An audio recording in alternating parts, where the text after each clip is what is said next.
नमस्कार सभी को, स्वागत है आप सभी का कक्षा 10 की हिंदी की ऑनलाइन क्लास के अंदर। हिंदी में तुलसीदास जी को पढ़ रहे हैं, लक्ष्मण परशुराम संवाद पढ़ रहे हैं। इससे पूर्व में हमने 5 पद्यांश पढ़े हैं और ये हमारा पाठ का अंतिम पद्यांश है, छठा पद्यांश है ये, और ये अंतिम पद्यांश है जिसमें लक्ष्मण और परशुराम संवाद का ही विवरण है। उससे पूर्व हमने पढ़ा, इससे पहले जो हमने पढ़ा है उसमें जो है परशुराम जी क्रोधित होते हैं और फिर वो विश्वामित्र हैं उनको समझाते हैं। परशुराम जी अनेक प्रकार की बड़बोली बातें करते हुए कहते हैं कि अब तक तो मैंने इनको मार दिया होता है इस बालक को, लेकिन तुम्हारे कारण मैं इसको छोड़ रहा हूँ। ऐसे में जो विश्वामित्र हैं वो मन ही मन सोचते हैं कि ऋषिवर को सब हरा हरा ही दिख रहा है, उनको नहीं समझ में आ रहा है कि ये कोई साधारण बालक नहीं है, अर्थात ये लोहे की तलवार है, लोहे का खांडा है और ऋषिवर उन्हें गन्ने की खांड समझने की भूल कर रहे हैं। वो नहीं समझ पा रहे कि ये साधारण क्षत्रिय बालक नहीं है बल्कि ये शूरवीर योद्धा है और इनके बारे में ऋषिवर की ये सोच या परशुराम जी की ये सोच है वो उचित नहीं है।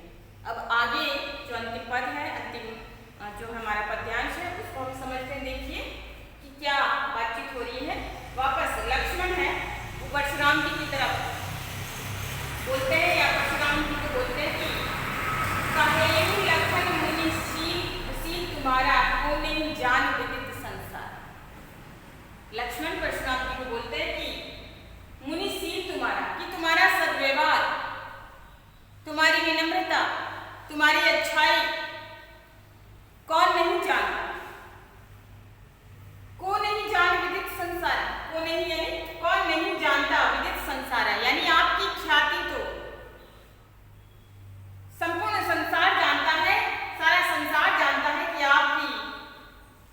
आपके व्यवहार के बारे में, आपकी अच्छाइयों के बारे में, आपकी विनम्रता के बारे में, आपकी ख्याति के बारे में। अर्थात लक्ष्मण व्यंग्य भरी बातों को कहते हैं या व्यंग्यात्मक लहजे में जो है परशुराम जी को कहते हैं कि आपके बारे में, आपकी स्वभाव, आपकी शीलता, आपके सद्व्यवहार के बारे में सारा संसार है वो जानता है। विदित यानी जानना, संसार यानी संसार। माता पिता उऋण भय नीके, कि आप तो वो है जो माता पिता के ऋण से भी उऋण हो गए। उऋण हो जाना, मुक्त हो जाना, ठीक है। गुरु ऋण रहा सोच बढ़ जीते, कि अब तो आपके ऊपर सिर्फ गुरु का ऋण ही बाकी रहा है और वो भी आप उतार लीजिए। अब यहाँ पे माता पिता और ऋण भय नीके, परशुराम जी हैं, शिक्षा पूरी की तो इस पर एक छोटी सी कथा है, थोड़ा सा हम समझ लेते हैं कि एक बार पिता ने उनकी परीक्षा लेने की ठानी और परशुराम जी के अन्य भाइयों को भी बुलाया और उन्होंने कहा कि जाओ अपनी माता का सिर काट लो। अन्य भाइयों ने तो मातृमोह के कारण मना कर दिया, जो उनसे अग्रज थे, उनसे बड़े थे, उन्होंने मना कर दिया। लेकिन परशुराम जी की बारी आई तो पिता ने कहा कि जाओ और अपनी माता का सिर काट लो, यानी परीक्षा कह लो या कह सकते हैं माता पर किसी बात से वो नाराज थे और उनका क्रोध है वो बढ़ा हुआ था, तो उन्होंने परशुराम जी को इस काम के लिए चुना। परशुराम ने पिता की आज्ञा को माना और परशुराम गए और फर्श से माता का सिर का धड़ से अलग कर दिया, काट दिया। और फिर आकर पिता के पास आए और देखिए कि मैंने आपकी आज्ञा का पालन कर दिया। पिता बड़े प्रसन्न हुए क्योंकि पिता की आज्ञा का पालन जो है पुत्र ने किया था। और ऐसी स्थिति में पिता ने प्रसन्न होकर कहा परशुराम से कि बोलो अब तुम्हें क्या वरदान चाहिए। तो परशुराम ने कहा कि मैंने आपकी आज्ञा का तो पालन कर लिया, अब आप मुझे वरदान दीजिए। उस वरदान में जो मेरी माता जो यहाँ पर जिसका सिर है वो धड़ से अलग कर दिया है, आप मेरी माता को पुनर्जीवित कर दीजिए, ठीक है। और ऐसे में पिता ने परशुराम को जो वचन दिया था उसके अनुसार पुनः जो है पत्नी को जीवित कर दिया और परशुराम को जीवन भर में जन्मों जन्मों तक संसार में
आप क्षत्रिय कुल के राजाओं के वध करने वाले यानी क्षत्रिय कुल का नाश करने वाले हैं, लेकिन फिर भी मैं आपको ब्राह्मण समझकर छोड़ रहा हूँ, ब्राह्मण समझकर मैं आपके ऊपर वार नहीं कर रहा हूँ, आपको मार नहीं रहा हूँ, आपको बचाए जा रहा हूँ, आपको छोड़े जा रहा हूँ। मिले न कबू सुभड़ रणगाड़े कि आपको अभी तक सुभड़ यानी वीर योद्धा पराक्रमी शूरवीर रण यानी रणभूमि के अंदर आपको अभी तक रणभूमि के अंदर महान वीर शौर्यवान पराक्रमी योद्धा अब तक मिले नहीं है।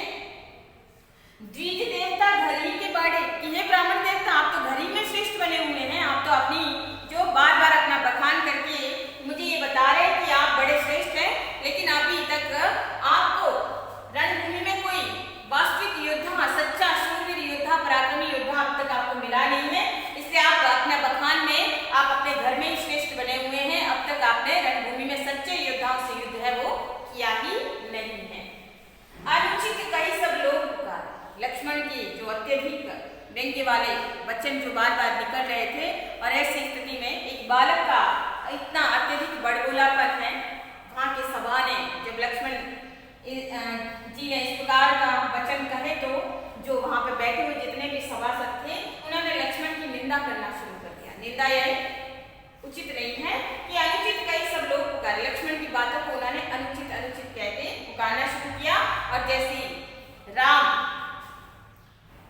जब बात बहुत ज्यादा बढ़ती हुई देखी तो राम ने श्री राम रघुपति सयनि लखनऊ नेवार कि जो लक्ष्मण के बड़े भाई रघुपति यानी श्री राम हैं उन्होंने सयनि अर्थात उन्होंने अपनी आंखों के इशारों से लखनऊ नेवारे यानी लखन को या लक्ष्मण को जो है चुप रहने का संकेत है। निवारे यानी संकेत उन्होंने इशारा और दिया कि उन्होंने अपने नैनों के इशारे से लक्ष्मण को चुप रहने का संकेत है वो यहाँ पर दिया है श्री राम ने।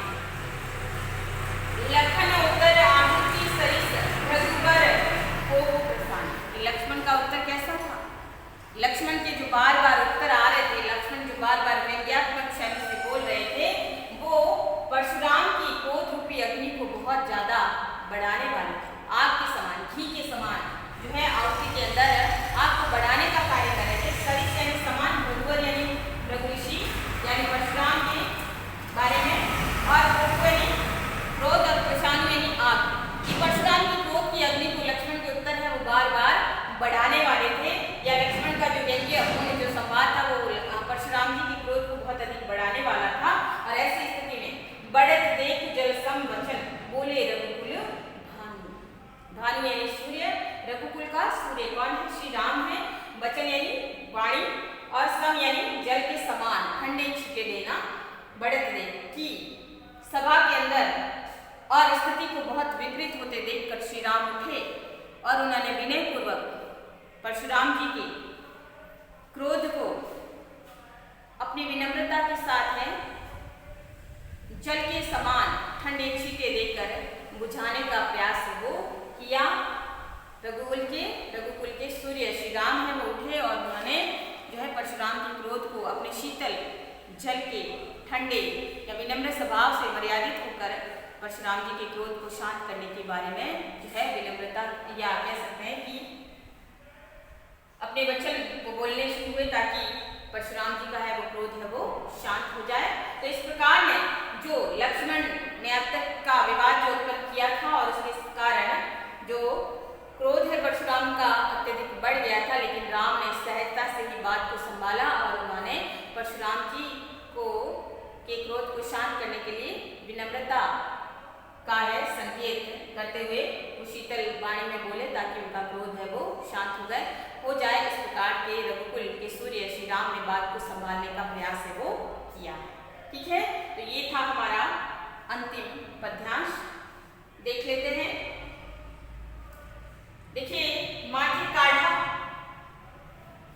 ठीक है, इसमें एक तरह से मुहावरा आ गया है, लोकोक्ति आ गई है और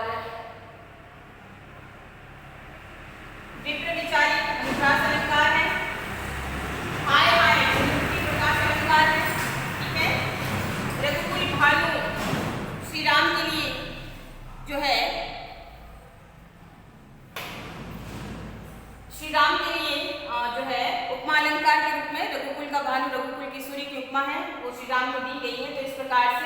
अवधि शैली, अवधि भाषा है और दोहा चौपाई शैली के अंदर है।